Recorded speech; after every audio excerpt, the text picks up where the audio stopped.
Hello, good people of YouTube. Mountbatten here, and today is the first day of 2024, so happy New Year's to you guys. We got to do a whole lot of stuff last year here on the channel that I never thought would be possible, thanks to you guys. We started the year with Carrier Con aboard the Hornet, and we actually ended the year on the eastern coast taking a look at the North Carolina. If you missed that video, it's up, well, on the channel right now.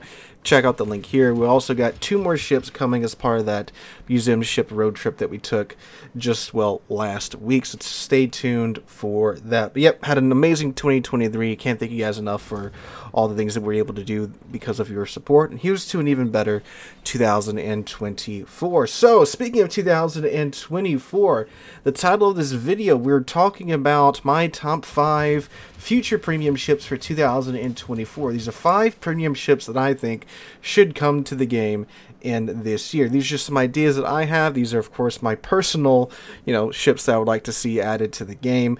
So feel free to add any more in the description down below, in the comments down below that you guys think I should add to this list, or ships that you would like to see added to the game as well. These could be tech lined or premium ships, just some ships I'd like to see come to the game in 2024. We'll talk about what tier they should be, what traits I think they should have, just spitballing some ideas. So Wargaming, feel free to take any of these ideas and get them into the game. I will charge you nothing for it, I promise. Alright, so let's go ahead and get going with number 5. Which is the, well, Tier 10 American Premium Battleship, the New Jersey. So yes, of course, starting off this list with a ship that we've all been waiting for years. The New Jersey is the, well, one of the last sister ships of the Iowa class that haven't been added to the game yet. I say last, there's only 4 and 2 are in the game. We have the Iowa and the Missouri, and we're missing the New Jersey and the Wisconsin. And the New Jersey, again, could be a very simple thing Wargaming could do, is add it in as a tier 10 premium battleship. Now, the big question is, well, what configuration would the New Jersey be in, as the New Jersey served for quite some time through World War II and into the Cold War and even into the 90s. Obviously, I'm not talking about adding her in with missiles and Sea Whiz and things like that. That would be a little nuts, right? But maybe perhaps like the Missouri, she could be in her post-war configuration, maybe her 50s or 60s configuration right before they started bolting all of the, the missiles and the Sea Whiz on top of her. But I do think they could do a very simple thing, which they've done with many other premium ships, is just take the tech line tier 9 and turbocharge it and up tier it. Give her some very accurate guns, because heck, if this is the 1950s or getting to the 60s variant of the New Jersey, then obviously modern radar is playing a part now. You have modern fire control systems and things like that, and of course, as time goes on, technology gets better. Give her better AA, and give her, again, more accurate guns. And the American guns aren't inherently inaccurate anyway. The American guns are some of the most consistent in the game, but if you play the Iowa or the Missouri, you get those salvos every now and then that are just kind of like, right? So basically the New Jersey would be almost railgunish, right, at tier 10. But the trade-off for that accuracy and the improvement of her guns is, of course, that she is still a tier 9 ship being placed at tier 10. So she still has, tier 9 HP, she still has her armor scheme, and I think that would be enough of a balancing factor for her being basically, you're going to see super ships almost every other game, right? And you're not going to be able to be top tier beating up on tier 7 ships like you would with the Iowa and the Missouri. You could even go so far as to perhaps add a reload booster if you really want to make it interesting, and maybe like complete the Frenchness of the, taking the ship and up tiering it to a higher tier and turbocharging. I don't think you really should. I think just giving her, basically rail guns with her 16-inch guns would be enough for the ship to perform well, because I mean the American battleships, they get the Mark 8 super heavy AP, and that shell is is quite spicy when it does connect. So if you give basically an Iowa the ability to almost connect her shells with basically, again, railgun accuracy, then yeah, I mean, I think that would be a ship that you would easily be able to do at tier 10. Now, another idea I've had for quite some time is, of course, give her the Massachusetts treatment, and this would be keeping her at tier 9 rather than up-tiering her to tier 10. You know, take a hammer, mash your gun barrels with it, but give her the Massachusetts, or I guess I should say the Ohio levels of secondaries, to where you have, you know, a nice long secondary range out to 11.6, 11.8, maybe even 12 kilometers. Give her that nice turbocharged Massachusetts heal and the fast cooldown time on the American Damage Con. And I think that would also be a very simple way to get the New Jersey into the game. And either way, I think the ship would sell like hotcakes, because it's the New Jersey. Really, they could just add it in as a copy-paste to Iowa with no difference, and it would sell like crazy. But the Massachusetts and the Georgia and the Ohio, those ships are so beloved because, well, in some parts because of their, you know, secondariness and how you can, you know, slap a secondary build on and then have fun with them. And I think if you do that to the New Jersey, that would also be a pretty good way to bring her into the game. So either up-tiering it to tier 10 and, you know, supercharging the guns and the accuracy of the guns, and maybe even give her a boost to her reload time, or give it the Massachusetts treatment and keep it at tier 9. But definitely a ship I would like to see added to the game. It's far beyond due for the New Jersey to be added. So going on down to number 4, we have another American tier 9 ship, this time also being up-tiered to tier 10 in my idea, and that is the Guam, the sister ship to the Alaska. So the Alaska and the Guam were two real still historical large cruisers, not battle cruisers, because the U.S. Navy never built battle cruisers, right? Except that one time they almost did. But very much like the New Jersey, my idea for the Guam is pretty similar. Take the Alaska and reintroduce it at tier 10 with some improvements. You could, again, turbocharge the main battery guns to make them more accurate, although they are pretty accurate in and of themselves. And if you really think about it too, with the Alaska, you don't really have to do a lot to it to have her perform well at tier 10 because of how crazy the Alaska already is. I mean, it is a really, really powerful tier 9 cruiser, right? You get again the Mark 8 Super Heavy AP and those 305mm guns, which really make them hit like, you know, freaking 14 or 15-inch guns when they butt into the target. She has a great rate of fire. She has great HE. She's pretty dang tough as long as you don't get too silly with it. And she has radar and, you know, all the good stuff that you need on a cruiser. And really thinking back on it now, it's like, dang, they really released this thing at tier 9. So Guam could be a way for them to reintroduce the ship at tier 10, which would probably be a more appropriate tier for the Alaska, even in today's World War ships, with maybe some slight tweaks, maybe a little bit more HP, maybe some more accurate guns, or a faster reload time. But really, I don't think there's too many things you'd have to do to the Alaska to make her work at tier 10.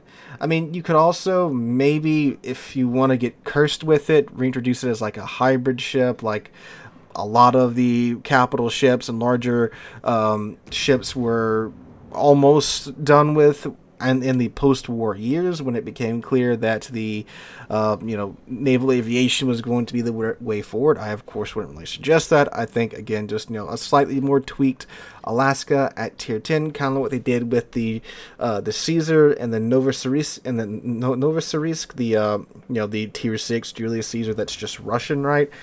Because Wargaming wanted to reintroduce the Caesar as a tier 6 ship, but they couldn't do that because, of course, that would involve taking the ship players already have and bumping it up to tier 6. So they introduced a Novosibirsk there. So you could do that with the Alaska and reintroduce it as the Guam at a tier higher for balancing purposes. Or, you know, you could do something else with it. Maybe you could make it more brawling, again, like I mentioned with the New Jersey. But I think, of course, just reintroducing it as a tier 10 ship with a couple of tweaks would be a pretty easy way to go. And you'd get both of the American not battle cruisers in the game. So going down to number 3 is a ship that I would like to see in the game, and I think that a ship that I think is pretty sure coming late this year, if not next year for sure, at the rate that Wargaming is going. And that would be the tier 8 premium French submarine, the Surcouf. The Surcouf is a ship that is, it's an interesting ship, and it's like, man, naval engineers were just smoking something back in the game, in the day. The Surcouf, if you don't know, It's a cruiser submarine that has an 8-inch turret on the deck. That's right, it's a submarine with a whole turret. Not a deck gun, a turret that can rotate, right? It's nuts when you look at pictures of this thing. And she also does have a hangar deck as well for a plane. I'm not saying make it a hybrid ship, absolutely not. What I'm saying is give it a gameplay style that's similar to the ship you're seeing in the background, the I-56, where it's a submarine it's large, it's got a deck gun that's player controlled, has a very short time underwater, and it's really meant to kind of pop up and ambush the enemy players, right? It's not meant to spend a lot of time underwater. It's meant to be an ambusher with its gun. So, you know, you pop up next to an enemy ship from like 3 kilometers away with your 8-inch deck gun, and you go to town. And of course, the ship is of course a very large submarine, so it's going to have a lot of HP. You can even give it a heal. And my whole thing is that, you know, the gameplay be more focused on the turret and the guns rather than on the torpedoes. You could even not give it homing torpedoes, or maybe just like, again, like the I-56, you give it some very useful long-range unguided torpedoes and some very short-range guided torpedoes that are just more for, you know, anti-submarine duties than dealing with enemy ships. And I think this ship could be, if well implemented, a very fun ship. Like, the I-56 isn't a very good submarine, but it's fun to use the gun on players, right? You just pop up and start blasting with the single deck gun. So imagine, you know, a 230mm turret on a French submarine. I think it would be fun, and I think, you know, if submarines are here to stay, why not add in some goofy ones along the way to give us some enjoyment out of these undersea boats. Again, just my 2 cents. Heading on down to number 2, we have the Tier 8 Italian battleship, the Impero. So we have the Littorio, we have the Vittorio, we have the Roma. The last of the Littorio class battleships would be the Impero. Now the Impero was never finished, but I mean, hey, like, she got launched. She was almost done, but the Impero is, again, the last of a series of real steel ships. And we got 3 out of the 4 already. Why not go ahead and finish the class off? Now, there's several things you could do with the Impero, because I mean, shoot, they've tried so much with the Italian battleships. We have, the Roma that just has AP and HE with, highly inaccurate guns, but it's got the crazy AP velocities. Then we've got, of course, the Veneto that has the sap shells in the tech line. And then the, well, I was going to say we do have the Littorio, but the Littorio is just a copy-paste of the Roma, so it's the same thing. But with the Impero, you could maybe take the Giuseppe Verdi route and give her sap secondaries, and she could play like that with the crawling smoke screen, well, with the exhaust smoke screen, I should say. And with those 90mm guns, when they are equipped with sap shells, they are pretty decent at being, well, usable secondary guns. Or you could, again, up tier her to tier 9, give her more accurate guns, and even give her the sap shells instead of AP and HE. She could have AP and sap, but more accurate guns at tier 8. I think that would work, because the Roma and, well, again, the whole class, the armor is really, really darn good if you know how to angle from the bow in. So even if you are at tier 9, getting up to the super ship gains with accurate 15-inch Italian AP or Italian sap, I mean, that's a lot of pain you're throwing down range, especially, again, with, like, sap shells that are accurate. You could do that, maybe give her a little bit of HP buff, or, of course, give her a reload buff on top of the improved accuracy of the main battery guns. Either way, I think it would work. Now, I personally, of course, would like the secondary version to come out, because we got 3 of these 4 ships. None of them are secondaries yet, and I really would like to see, a secondary-focused Littorio battleship, right, with the sap secondaries. I think that would be quite fun, because, I mean, the Roma is a pretty tough ship at tier 8. If you need to walk toward an enemy ship, again, and you can angle your bow correctly, she is quite a tough cookie. And then you give her sap secondaries on top of that. I think that'd be a fun ship. I mean, again, this is my personal list, and yes, a lot of these ships are, I'm suggesting, more along the lines of brawling close quarters combat stuff, because that's what I like. But I think it would be a fun boat. I mean, we have several SAP secondary battleships now that, while again not the best, they do have their moments, and when they have their moments, they're pretty darn good. But again, that's just my suggestion for the Impero. And coming on down to number 1, should be no surprise for anybody, we have the American Fletcher-class destroyer, the Johnston. The Johnston, just like the New Jersey, is beyond overdue in this game. The Johnston is, of course, the hero ship of Taffy 3's engagement off the coast of Samar, where she charged the Yamato, along with, well, you know, a good chunk of the remaining Japanese fleet by herself. And this ship, really, if you haven't read anything about it, I don't want to go into the full history here because, you know, don't want this to be a 40-minute video, but it's a ship that deserves to be in the game. You know, it charged the Yamato, you know, whose turret weighed more than the entirety of the Johnston, took a ton of hits, even from the Yamato herself, but kept fighting until she was eventually sunk. And, man, just make this the angriest little destroyer ever. Give it a heel, give it rapid-firing guns. You can even include the captain, Ernest Evans. You can give him some improved skills, like an improved adrenaline rush and an improved preventive maintenance to prevent the modules from being knocked out even more. Just make this the angriest little Fletcher. That's what I want. Essentially like a kid, where it has the heal and it's geared more towards close-in anti-destroyer combat, but you could do it either at tier 9, you know, take away some of the main battery gun range, or you could up tier to tier 10 and really turbocharge it.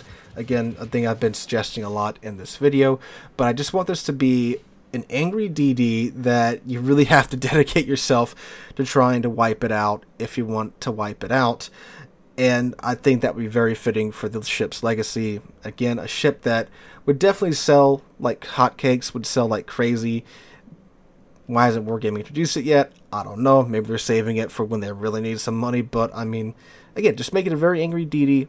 Make it a pain to push into. Make it a great anti-DD DD. I mean, the Fletchers are already pretty good gunboats, but they're also fairly balanced when it comes to the torpedo firepower. So you could give up some of that torpedo firepower. Maybe give it, you know, 2 racks of the Benson's torps instead of the, you know, the 2 rack of the Fletcher torps. But you get better gun performance in terms of either the ballistics or the reload time in exchange for that.